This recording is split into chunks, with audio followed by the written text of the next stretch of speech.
नमस्कार दोस्तों, मैं हिम्मत सेठ एक बार फिर आपके सामने उपस्थित हूँ एक नए विषय को लेकर। आज हम बात करेंगे दोस्तों आरटीआई के ऊपर। आरटीआई मतलब सूचना का अधिकार। आ, 2004 में जब मनमोहन सिंह की सरकार आई थी तो उन्होंने 2005 में एक कानून पास किया जिसको कहते हैं सूचना का अधिकार। और वो सूचना का अधिकार से वो एक ऐसा कानूनी अधिकार है जिससे आप सरकार में छुपी हुई सूचनाओं को प्राप्त कर सकते हैं। एक फॉर्म भरना पड़ता है, फीस लगानी पड़ती है और वो फिर उनकी जिम्मेदारी हो जाती है कि वो उस विभाग की जो सूचना आपने मांगी है वो आपको मुहैया कराए। और नहीं कराते हैं तो उसके ऊपर अपील भी हो सकती है, पेनल्टी भी होती है, बहुत सारी चीज़ें हैं उसमें। खैर मैं अभी उसमें नहीं जाना चाहता। मैं अभी इस कानून की बात इसलिए कर रहे हैं और ये कानून कैसे बना इसके ऊपर बात करेंगे। और बात करने के पहले ये अपील, अगर आपने हमारे इस YouTube चैनल को अभी तक सब्सक्राइब न किया है तो सब्सक्राइब कर लें, बेल आइकन दबाना न भूलें। और अगर आपको वीडियो अच्छे लग रहे हैं तो लाइक करें, फॉरवर्ड करें और सोशल ग्रुप्स में डालें और कमेंट बॉक्स में जाएं, कमेंट लिखें, सुझाव दें। आपके कमेंट और सुझाव हमें और बेहतर करने की ओर अग्रसर करेंगे। आज दोस्तों तो दोस्तों ये जो कानून बना था 2005 में, इसके पीछे एक लंबी कहानी है। और ये कहानी उदयपुर डिवीजन के राजसमंद जिले से शुरू होती है। शायद उदयपुर से ही शुरू हुई हो, राजसमंद जिला बाद में बना हो, ये भी पता नहीं है। मैं कुछ कह नहीं सकता इसके बारे में। लेकिन देवडूंगरी एक जगह है भीम के, वहाँ पे देवगढ़ भीम के उसमें राजसमंद जिले में आते हैं ये।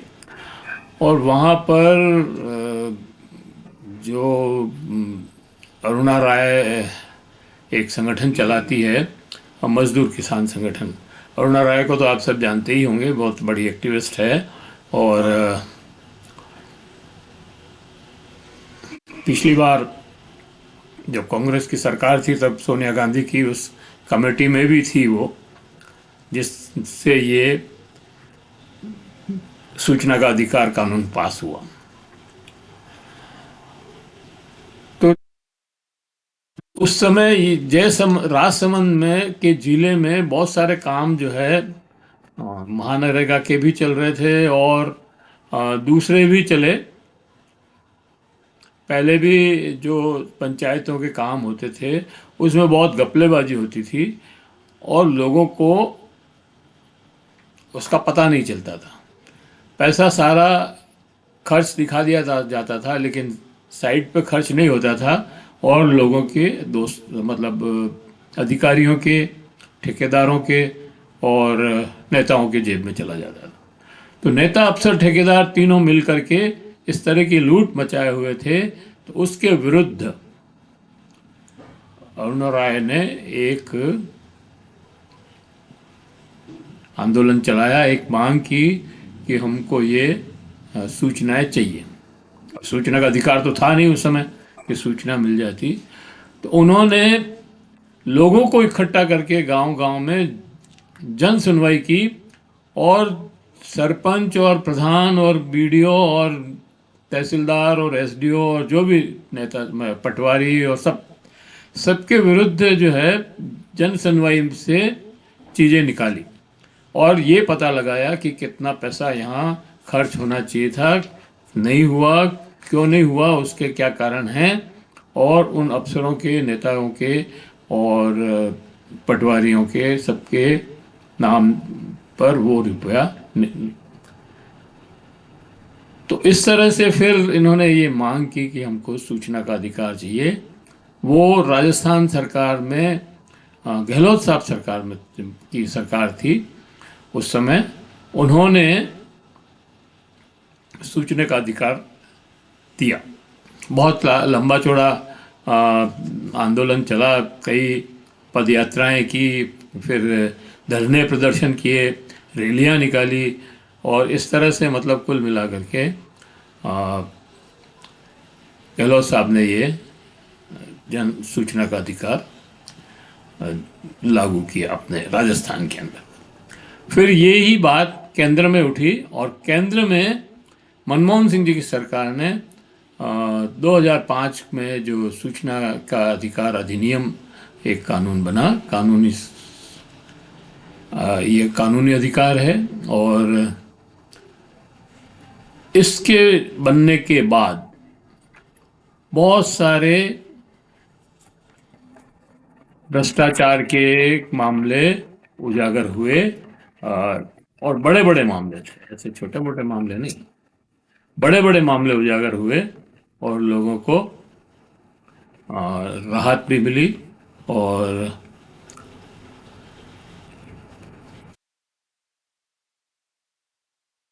इस कानून की बड़ी विचित्र स्थिति है। मतलब ये कानून तो पास हो गया, लेकिन कोई भी अधिकारी इस कानून को नहीं चाहता है, और वो कोई सूचना नहीं देना चाहता। वो आनाकानी करके टाइम पास करता है। 30 दिन तक तो वो देखता ही नहीं है उसके तरफ। 28-29 दिन हो जाते हैं, 30 दिन में देनी होती है सूचना, तो 28 दिन तक तो वो देखता ही नहीं है। 30वें दिन 29वें दिन एक कागज़ भेज देता है कि ये सूचना हमारे यहाँ से उपलब्ध नहीं हो सकती है, और आप फला जगह कांटेक्ट करो। वाह साहब, बात ख़त्म।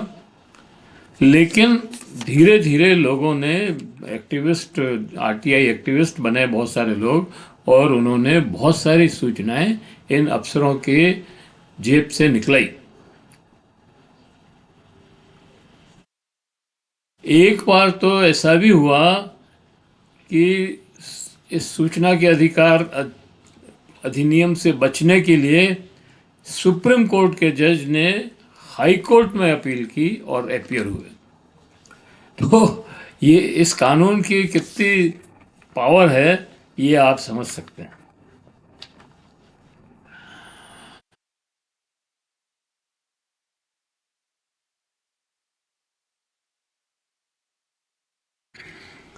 कई महाराष्ट्र में भी इस कानून के अंतर्गत कई चीज़ें बाहर आई, और अन्ना हजारे ने स्वयं ने कई भ्रष्टाचारियों को पकड़ाया, नेताओं के खिलाफ मतलब मंत्रियों को इस्तीफा देना पड़ा, और अधिकारियों को जेल भी हुई। तो इस कानून से काफ़ी लोगों को ये उनके कर्मों को भुगतना भी पड़ा, और काफ़ी रुपया बचा भी। तो अब मध्य प्रदेश में व्यापम जितना बड़ा घोटाला हुआ, जिसमें उस घोटाले के चलते 50 जनों की तो मृत्यु हो गई, या तो मरवा दिया उसको, या उसने आत्महत्या कर ली, या उसने उसको जहर का इंजेक्शन दे के मार दिया, जैसे भी। तो 50 जने मारे गए, और बहुत बड़ा घोटाला था। लेकिन सीबीआई की जांच के, और उसमें राज्यपाल तक उसमें फंसे हुए थे। सीबीआई की जांच के चलते बहुत से लोगों को नरेंद्र मोदी सरकार ने और शिवराज सिंह सरकार ने बचा भी लिया। बिहार में भी सृजन घोटाला पकड़ाया। लेकिन ये जो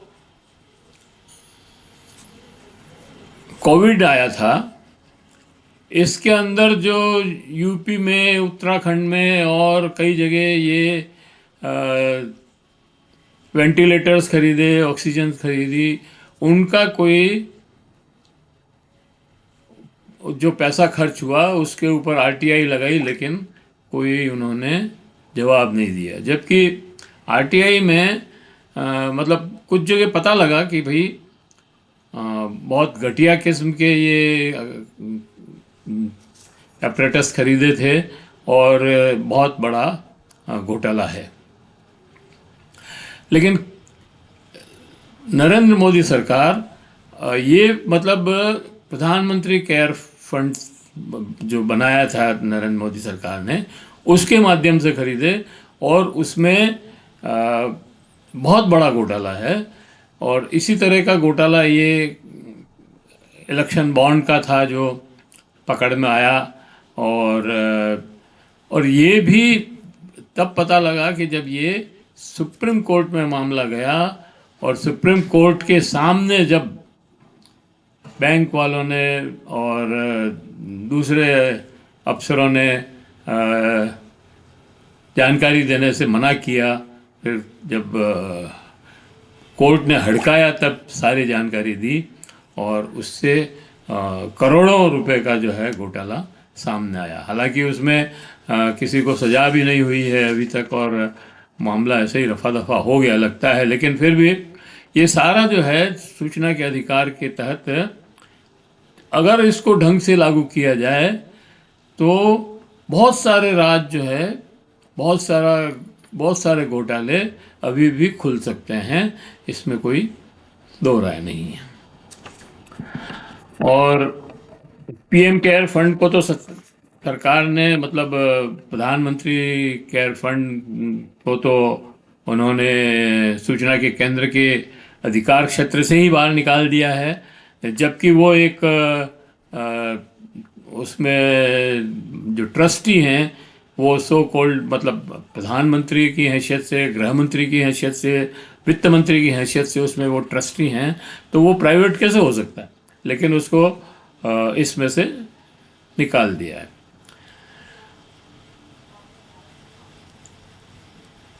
अब आज मैं ये क्यों बात कर रहा हूँ, बात इसके ऊपर होनी चाहिए। ये तो सब जानते ही हैं कि पीएम केयर फंड को निकाल दिया इसमें से, और वो सारी बातें जो मैंने अभी तक बोली है वो अधिकतर लोगों को मालूम है।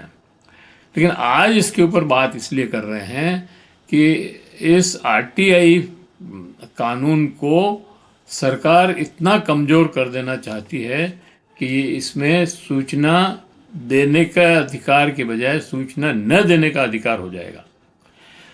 तो अफसरों को, नेताओं को बचाने के लिए इस अधिनियम में 2023 में एक संशोधन किया, और वो संशोधन एक्ट की धारा 8(1)(j) में संशोधन किया है।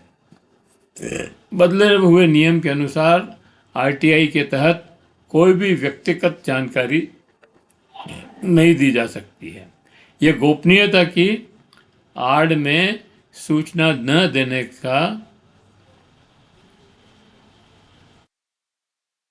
देने के अलावा और कुछ नहीं है।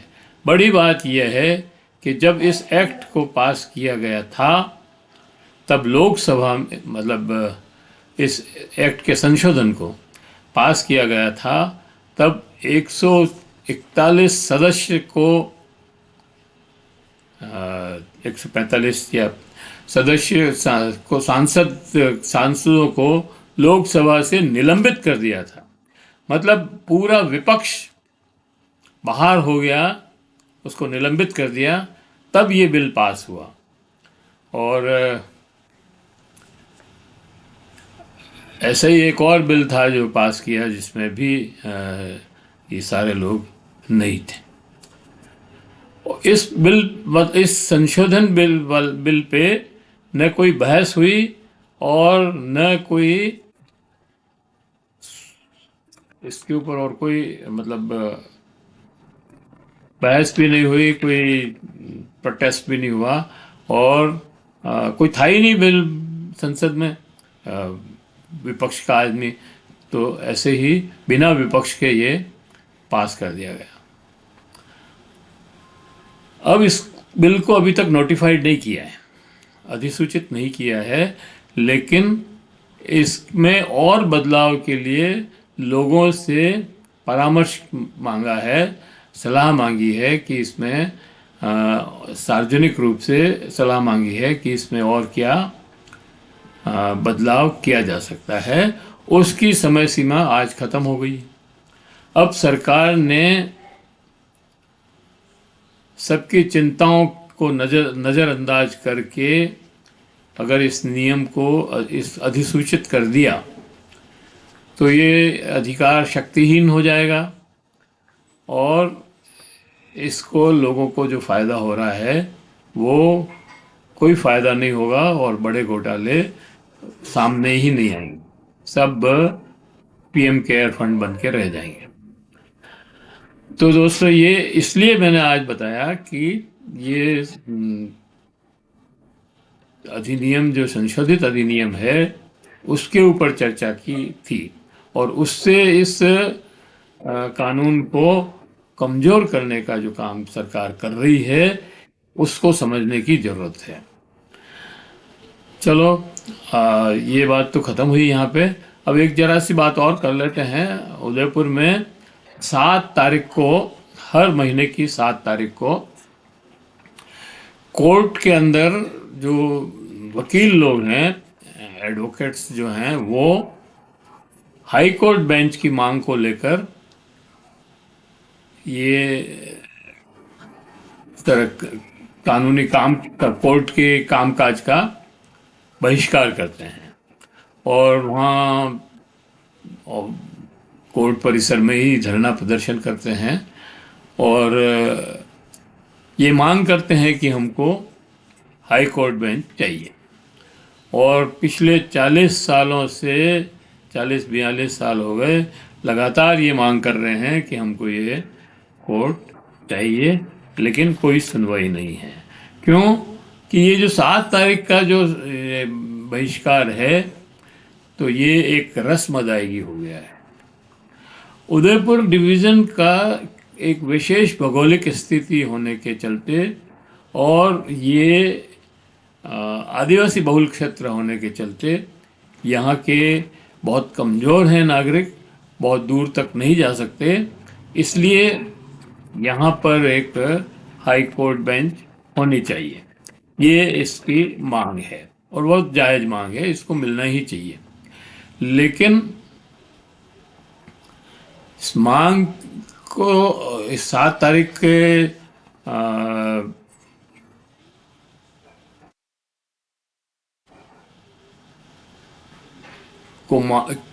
की बात को छोड़ भी दें तो हाई कोर्ट की बेंच के लिए बहुत इस मांग को लेकर बड़े बड़े प्रदर्शन हुए, रैलियां निकली, धरने लगे और कई बार बंद भी आयोजित हुए। उदयपुर बंद, उदयपुर डिवीज़न बंद, इस तरह से जिले वाइज बंद, ये बहुत सारा हुआ।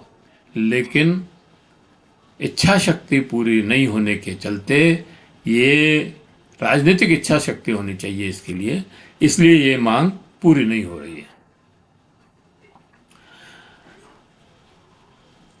और एक और बात इसमें यह है कि जो पॉलिटिकल लीडर्स हैं ये सारे दोगले चरित्र के लोग हैं। यहाँ पर जब किसी पद पे नहीं होते हैं, एमएलए, एमपी, मिनिस्टर नहीं होते हैं, तो यहाँ धरना प्रदर्शन करते हैं हाई कोर्ट बेंच के लिए। और जब ये मंत्री संतरी कुछ भी बन जाते हैं, एमएलए, एमपी बन जाते हैं, तो ये भूल जाते हैं कि हाई कोर्ट बेंच की कोई मांग उदयपुर में है भी, बल्कि ये कहते हैं कि हमारे पास तो फाइल ही नहीं है। मतलब एक बिल्कुल अजीब सी स्थिति है और इसीलिए ये पिछले 40-45 साल से मांग लटकी हुई है। और मैं ये कहता हूँ कि यही मांग नहीं है, मतलब हाई कोर्ट बेंच ही एक ऐसी मांग नहीं है कि जो 40-45 साल से लटकी रही हो। या और जैसे देवास प्रोजेक्ट था जो 1967 में मोहनलाल सुखाड़िया ने बनवाया था और उसका एक चरण उन्होंने पूरा भी कर दिया था 1972-73 तक। लेकिन 1972 में जब उनको मुख्यमंत्री पद छोड़ करके राज्यपाल बनना पड़ा, तो उसके बाद से वो देवास प्रोजेक्ट का सेकंड स्टेज जो बननी थी वो कई सालों तक, 30-40 साल तक जो है लटकी रही और उसके बाद उसको बनाने का काम किया। तो 40 साल क्यों लगे, इसके पीछे भी यही कहानी है कि ये पॉलिटिकल लीडर्स जो हैं दोगले हैं, इनकी ये जनता में कुछ कहते हैं और ऊपर कुछ करते हैं, इनका पता ही नहीं लगता है। और इसलिए ये 40 साल तक प्रोजेक्ट बंद रहा। अब वो बन गया है, तो अब देवास का 3rd स्टेज 4th स्टेज बाकी है। वो अब कब बनेगी कोई नहीं कह सकता। हालांकि उसका भी सैंक्शन तो हो गया है, पैसा गहलोत सरकार ने पिछले टेन्योर में सैंक्शन कर दिया था, लेकिन मेरे को अभी तक ऐसा लगता है कि कोई कार्रवाई उस पर नहीं हुई है। और लगभग 2 साल तो हो ही गए हैं उस पैसे को सैंक्शन हुए। इसी तरह से हमारे यहाँ ये जो आयड़ नदी का मामला है, आयड़ को वेनिस बना देंगे, वेनिस बना देंगे करते हुए 25-30 साल से तो भाजपा का ही बोर्ड है म्यूनिसिपैलिटी का। हर साल करोड़ों रुपया उसमें खर्च होता रखा जाता है, लेकिन आयड़ नदी जो थी वो चुरा ली गई और उसकी जगह एक नाला ला के रख दिया। और अब जो है हमें ये कहते हैं, उस नाले को दिखा के कहते हैं कि ये नदी है।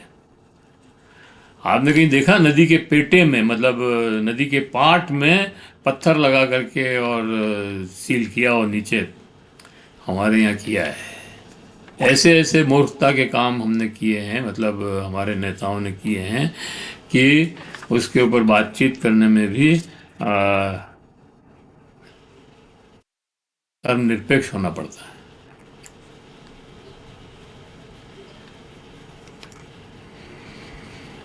तो ये उदयपुर की कहानी है और आरटीआई की बात मैंने आपको बताई। आपको ये वीडियो अच्छा लगा हो तो इसको फॉरवर्ड करें, लाइक करें और लोगों को भी बताएं अपने, और सोशल ग्रुप्स में डालें। और अच्छा लगे आपको तो आप भी इस हाई कोर्ट बेंच की मांग को और इस नदी, आयड़ नदी के नाले को पूरी तरह से डेवलप करने के लिए मांग करिए, इसमें सहयोग करिए, यही हम कह सकते हैं। और अगर आपने अभी तक भी हमारे YouTube चैनल महावीर समता संदेश को सब्सक्राइब न किया है तो सब्सक्राइब कर लें, बेल आइकन दबाना न भूलें। आपकी हर बात को हम यहाँ पर इस मंच से उठाएंगे और उठाते रहे हैं। और बस यही हमारी विनती है। और इस वीडियो को यहीं समाप्त करते हैं और फिर अगले वीडियो में